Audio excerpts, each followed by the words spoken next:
Hi there guys, I hope you are having a good day. Grab yourself a cup of tea and let's talk some boxing now. David Haye has called out Tyson Fury and it's not a joke. I mean, he said before his bout with Fournier that he was interested in just getting back in there and showing that there were levels to this boxing game and kind of teaching his friend a lesson. He didn't really want to stop him, and I believe that there were opportunities in there for him to get the stoppage. I don't think he wanted to. So he got the victory on the judges' scorecards and he did outbox him, he outworked him, and at times I think he was just toying with him. So ultimately, the class was shown by David Haye, but the question is, how does he fare up against Tyson Fury? I think that it's crazy, it's madness. How can David Haye at this point beat Tyson Fury? Now, he's a 40-year-old man, that doesn't matter in my opinion. What matters is if you look at the way David Haye throws his punches, if you compare the Joe Fournier fight to, say, the Mormek fight, then you'll see why David Haye can't do it anymore. It's because the timing, the distance, his footwork, the positioning, those things have all faltered over time, and it's due to the injuries, the training camps, the tough fights. That has all caught up to David Haye. Sure, he can still do it in there with Joe Fournier, and it is nice that he's come back and had that exhibition. It's always entertaining when David Haye gets in the boxing ring because he does bring something special, but I don't see how he can fare and match up against Tyson Fury. I just don't see it. Back in 2013 when they were supposed to fight, maybe things could have been different. I would have put David Haye as the favourite at that point, given where Tyson Fury was at that point in his career, a 24-year-old novice. At that point, David Haye was the clear favourite, and back then, I genuinely thought that David Haye was going to beat him, but Tyson Fury now and David Haye now, Tyson Fury has only gotten better. David Haye, no offence, but has only gotten worse.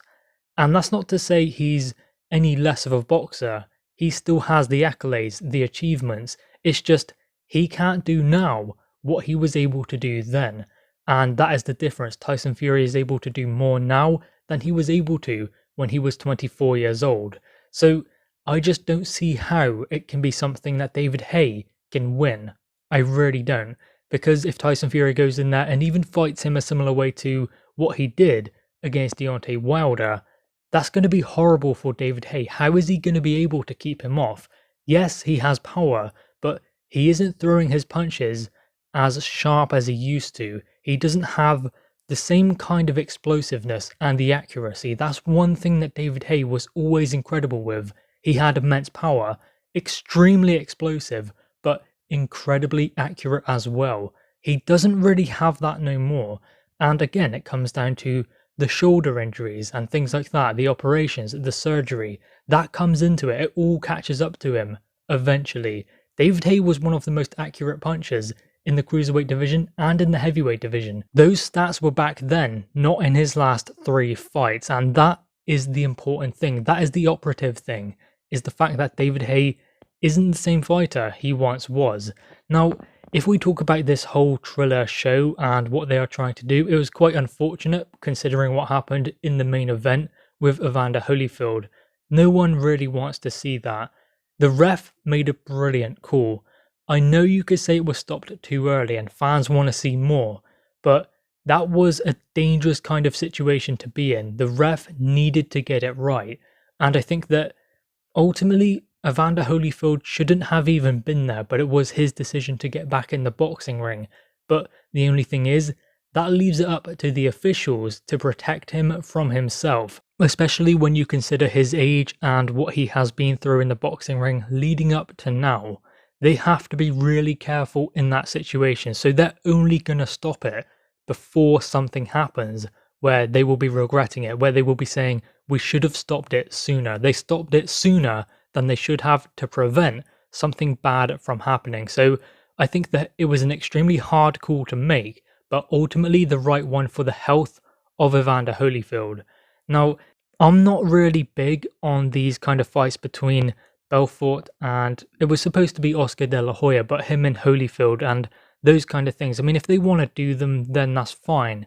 And I think it would be good for maybe some retired boxers to still do exhibitions because the fire still burns, they still want to do it. And I guess the exhibition thing, that does mean that it's a little bit safer for them because they're always going to want to do it. They're never going to be able to truly let go. I don't think I know of any fighter who is really happily retired who doesn't want to get back in the boxing ring or doesn't even have a thought like, maybe I could still do it. 12 weeks, freshen up, I'll be back in there and I could dominate my weight class. A lot of fighters seem to think that, and I just think that they need to learn to let go, but how can they after that's all that they have learned up until this stage? That's all they know. So the exhibitions could help them with that. I just feel like, I mean, there was a show on Channel 5 and that was Sam Eggington versus, I'm going to butcher his name, but Jakotu or something like that. That was an incredible fight between two challengers who were looking to get an opportunity. Jakotu has made a lot of friends in that contest. I thought it was going to be tough for Sam Eggington, and he's always in great fights. That show was more entertaining for me personally than this Triller Fight Club, but it's for everyone. Everyone has their own thing. So I think that if there's something that we enjoy and something we don't, then we don't necessarily have to look too much into the things we don't enjoy and just focus on the things that we want to. I mean, there are some great shows being put together with Frank Warren shows and Eddie Hearn also with his new DAZN deal. And even Channel 5, Eggington versus Jakutu, that was a great fight night as well. Entertaining for fight fans on free-to-air television, which is incredible because that will also get more eyes on boxing without putting it behind a paywall.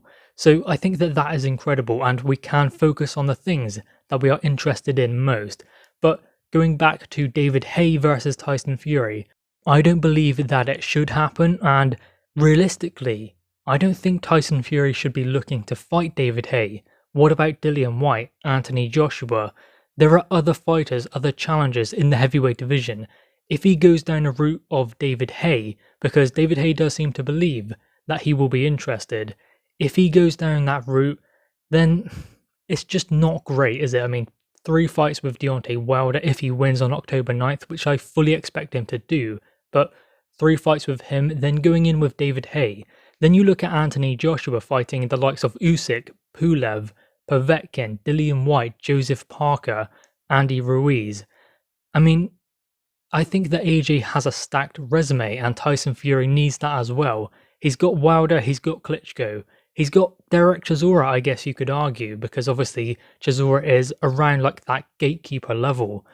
I just want to see him fight new challengers in the current heavyweight division, not of the era gone by. So I would rather see Dillian Whyte in December rather than David Haye. Anyway, you can leave your thoughts on that in the comments below. Also leave a like and grab that subscribe button. Thanks guys.